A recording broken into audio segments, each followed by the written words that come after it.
marami natural gas natin sa West Philippine Sea ay talagang hindi naman inexhaustible. Marami pa yan. Lalo na dito sa Philippine rice sa palampas ng Pilipinas. So, hindi tayo magkukulang. Ang kailangan lang yung tamang framework. Ito na nga yung batas na nabanggit ko at siguro yung tamang agreement sangayon sa Supreme Court na hindi naman lugi ang ating bansa. Okay, dito na tayo sa pinsan. Alin yung pinsan? Pinsan ni Langis. Pinsan ng langis yung kuryente namin. Para sa iba may refund daw ang Meralco. Correct. 19 billion. Pero iba yun, solely bayad yun dahil nagsobra sila ng singil. Ano po Senador, yan. May pag-asa ba bang buwaba ang singil natin sa kuryente? Tanong pwede pang gawin ng batas para po mapababa ang singil sa kuryente, Senador? Nabanggit niyo yung pag-refund ng Meralco ng 15 billion, 2022, kailan nagsimula yun? 2022 to 2024. So, ibig ko sabihin, yun ay, ang pwedeng baguhin doon, dapat si ERC ay motu proprio. Sila na yung mag-usa, hindi nila hintayin yung Meralco na mag-file pa ng petisyon. Una. Pangalawa, nakikita ko rito, kagaya ng tanong kanina, yung sagot ko rin, kung alisin natin ang VAT sa kuryente, yung 12%. Kasi nga po, pati system loss daw, di ba? Parang may bat yun Pag inalis natin yun, ay talagang sad-sad yung presyo ng affordable na yun. Wala na yung wala nang pag-uusapan doon. Ito nang binabanggit ko yung mga alis na pabrika sa China, baka maging interesado ng pumunta rito. Kaya sabi yung tanong kanina, paano mo makakompensate yun na wala? Yung pagpunta rito ng mga ibang planta, mas maraming trabaho ang lilikhain yan. Mas maraming economic activities ang mapuproduce. So sangayon po ako doon. May mga panukalang batas sa Senado ngayon patungkol dyan. Meron na rin sa lower house na alisin na yung VAT. Kabilang dito yung Senate Bill number 2301 ni Senador Escudero. Kasama po ako dyan sa nagsusulong yan. At sa palagay ko po, pag yun ay naalis, malaki ang magiging epekto, lalong-lalo na sa mga electric cooperatives, sa mga probinsya na mas mataas doon. May mga 11 pesos per kilowatt doon. Hindi ko nababanggitin kung anong lugar, lalo yung mga isla-isla. So, alisin po yung VAT at yung systems loss sa ngayon na kung kahit ginawa nilang 5.5% yung cap, siguro kung hindi nila ma-zero, gawin na nilang 2%. So, bakit mo paparusahan yung mga consumers mo na hindi naman sila ang may kasalanan nun? 2% patapos may VAT pa nga. Yun na nga, pag inalis mo yung VAT, wala na. Wala na yun. So, pero yun, phasing dapat hanggang makarating sa zero. Yung systems law, sa'yo yun. Ikaw ang nag-invest yan, ikaw ang binigyan ng prangkisa dyan. Wala naman prangkisa yung may mga taong may kontador. Napakaraming epekto ng mataas na presyo ng kuryente. Senator, alam naman, lahat kayo nagkakasundo na dapat walang systems law sa pinapasa sa publiko. Bakit po hindi maisabatas? Alam nyo, may hugot. merong Buntong hininga si Senador. Merong alam mo mahaba na ito Mahaba na itong pinagdaanan nito. Nagkaroon na rin ng Supreme Court decision yung Isla case at kung ano-ano pa. So naging komplikado na ito na dumating sa punto na parang na-institutionalize na maging yung trabaho ng Department of Energy ay kailangang baguhin na dito sa Republic Act 8479. So yung karapatan ng DOE na mag-intervene lagi, minsan nakakalimutan na yan minsan nawawala na sa kanila yan. So ay total overhaul. Yung tanong mo, bakit matagal nang pinag-uusapan hanggang ngayon ay hindi nagagawa? Dahil sa palagay ko yung mga interest nitong mga malalaking players, nakabaon na talaga yan. May mga lobbyist na yan na hindi kaagad. Kanina may pinag-uusapan tayong isang ospital na hindi ko nababanggitin dito. Nag-expand na yung tentacles nila, hindi lamang doon sa industry na yon. Ganun ka-powerful na sila. Di ba? Senador, ang sinasabi ko nila, tayo pinupulaan at tayo binibiro minsan, ang Pilipinas daw po is a country of dole-outs. Mamaya tatanungin namin sa iyo, okay ka pa sa ayuda. Pero sa pagbabalik po yan ng Ikaw Na Ba, the senatorial interview. Sa oras po natin, alas 8:33, mga kapuso, standby. Ikaw Na Ba? The Senatorial Interviews.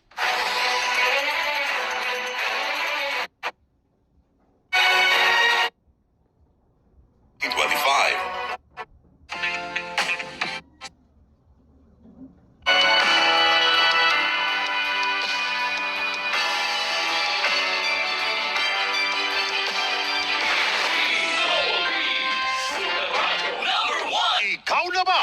The Senatorial Interviews. Nagbabalik po tayo sa Ikaw Na Ba, the senatorial interview. Sa nakakasama po natin ay si Senador Francis Tolentino. Tayo po napapanood sa Double B TV sa GTV. At napapakinggan tayo sa Super Radio Nationwide. Kasama po natin ang Super Radio Cebu, Super Radio Davao, Super Radio Iloilo. Na dinaanan talaga ng kalamidad. So, panaka-naka kasi devolve yung functions ng DSWD. Nagbibigay din sila ng tulong pero hindi ganitong on a large scale na maramihan na. So, ang dapat sigurong wag ma-institutionalize dito ay yung konsepto ng mendicancy, yung talagang hindi na tayo nagbabanat ng buto. Pero pagka merong kalamidad, siguro hindi dapat maalis yung obligasyon ng pamahalaan na tumulong doon sa nangangailangan.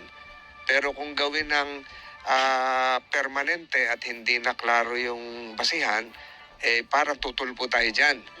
Mas maganda po mabigyan ng insentibo yung mga local businesses, yung mga small scale and medium-sized businesses sa mga LGUs na matulungan din yon, lalong-lalo na yung mga kooperatiba, yung mga mangingisda, at yung mga magsasaka. Okay, ito lang. Ewan ko nakakauwi pa kayo ng Tagaytay. Opo.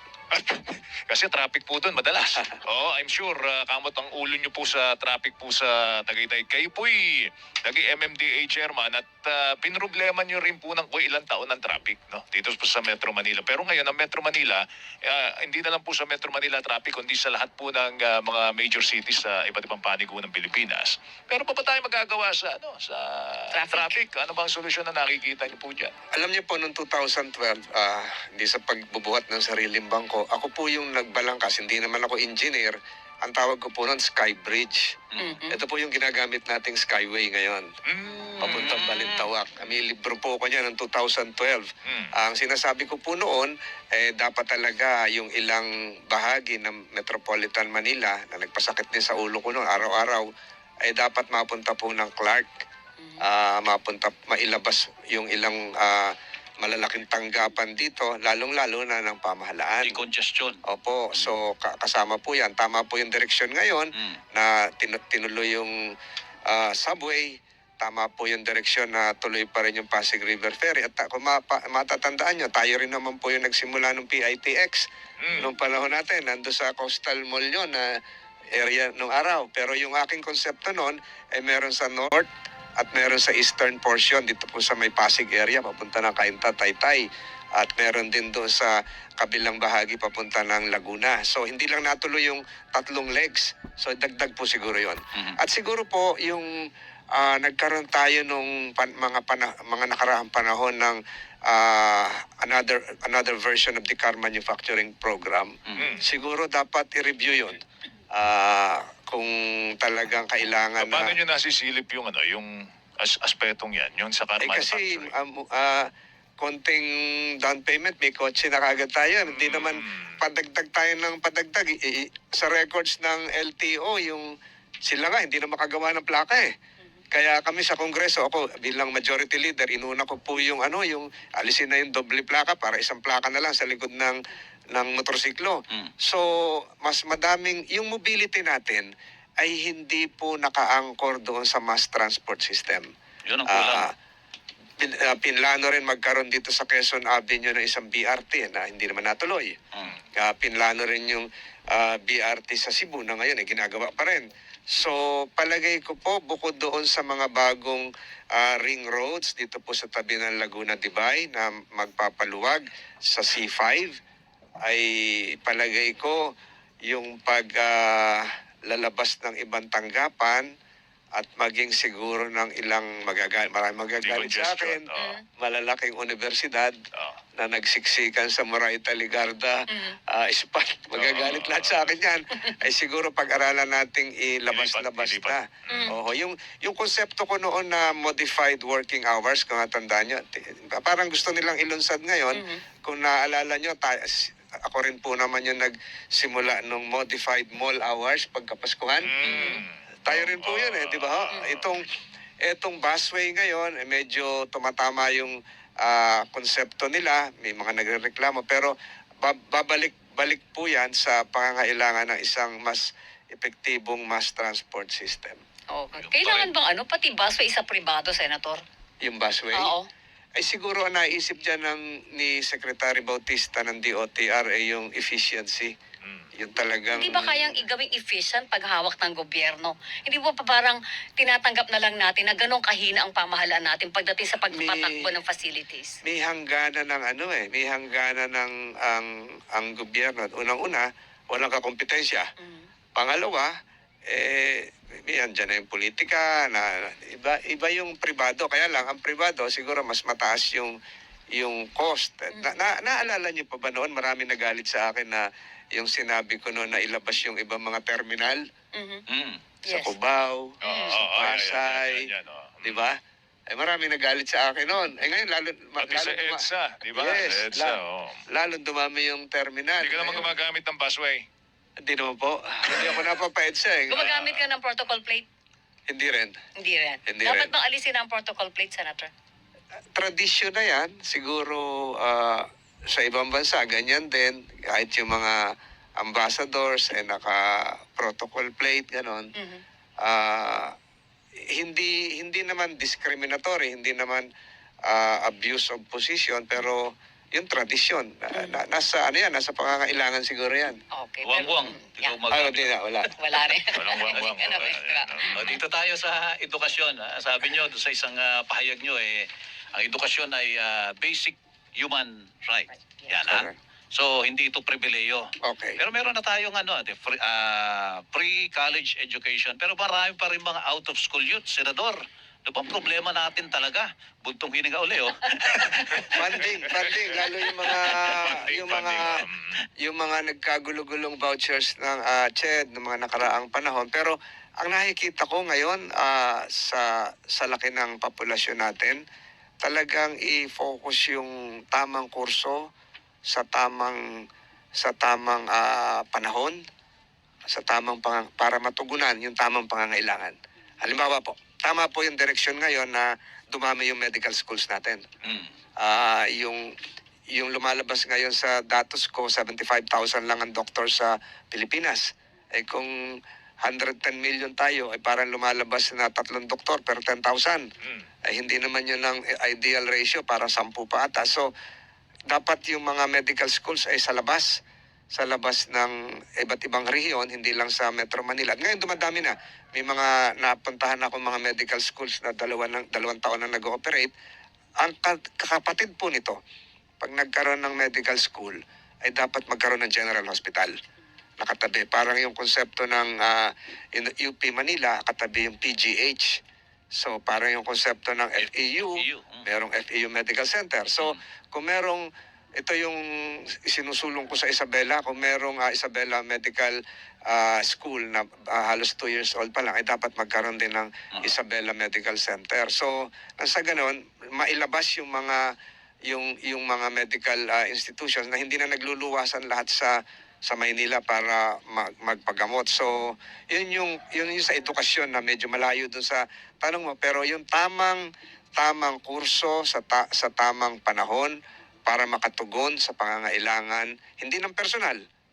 Hindi pa siya, gusto ko maging piloto, gusto ko maging abogado, hindi naman yun ang kailangan. Yung kung ano yung pangangailangan ng panahon. Nung isang araw, pinasa namin yung isang batas para gawing isang matatag na profesyon yung agriculturist. Magkakaroon ng Board of Agriculture agriculture profession, parang sa PRC, meron sa architecture, sa engineering, ito meron na sa agriculture. Para, Sakto yan. Dahil naubos na yung ating mga farmers. opo, Food security para emergency na nga. magkadignidad yung trabahong agriculturist na sa ibang bansa ay talagang yun ang ginagalang. May lisensya na. Paano yung senador? Parang yung mga kabataan natin ngayon, hindi na interesadong magsaka. Oo Yun nga. na nga, yun na nga. Siguro, alam mo, tatay ko graduate sa Indang Cavite ng Agricultural High School. So, siguro po ibalik yung mga agricultural high schools. Senator, kanino nabanggit niyo yung sa issue na sa kalusugan natin, pero ang ganda na po ng batas ng Universal Healthcare Law. Pero bakit hindi pa rin siya nararamdaman ng mga Pilipino universal, yung katagang universal o pangkalahatan? Una nga, siguro yung konsepto ng kakulangan natin sa mga medical facilities, kakulangan sa doktor, at siguro busisiin na rin yung current status ng PhilHealth. Is this mismanaged? Ongoing pa ho yung ongoing pa ho yung national discussion dito eh. Bakit naka reserve yung pera nyo? Hindi naman kayo bangko. Bakit hindi nyo nagagamit? Ako po araw-araw nakakatanggap ng liham na nakakalungkot. 3 years old, 4 years old ay magpapa heart surgery. Ang dami pong ganon. So, yung PhilHealth po siguro, the PhilHealth law should be revisited. Management functions should be made more transparent. At nang sa ganun po, ito, sa tugma sa pangangailangan ng pangkasalukuyang panahon. Napakarami nilang pera ng PhilHealth. Ipapasto ka namin sa pagbabalik natin mga kapuso. Kasama natin si Senator Francis Tolentino. Ang ikaw na ba, the Senator? The senatorial interviews. Kasama natin si Senator Francis Tolentino. Weng, meron kang tanong kay Senator. Confidential funds and intelligence funds, Senator, paano natin mapapatino ang paggamit nito? Siguro po yung ilahad lalo ng COA kung sino yung mga nagba-violate, kung ano yung naging mga pamantayan, at kung sino yung mga nakinabang doon sa mga confidential funds. So yung transparency. Ito, pasto ka na namin, Senador. Dito po sa pastok, tatlo, pwede yung sagot, pabor, di pabor, kaya depende. Bigyan namin kayo ng mga issue. Ito, okay na ba kayo? Ready na kayo? Opo. Anti-political dynasty bill. Depende. Bakit? May mga lugar na talagang kailangan ang tao ay mamili ng dapat. May mga lugar naman na yung tao ay wala nang mapagpilian. So may mga tinuturing na dynasty na talaga naman nakakapaglingkod ng tama at tapat. Pagsasa publiko po na salin, Pabor po ako dyan, yung lamang po mga ilang datos na makaka-apekto sa privacy noong concerned government employee ay so dapat depende. maprotektahan din. Depende. Legalisasyon ng weteng. Kung ito ay makakadagdag sa coffers ng pamahalaan at walang abuso, ay pwede po. Depende. Legalisasyon po ng medical marijuana.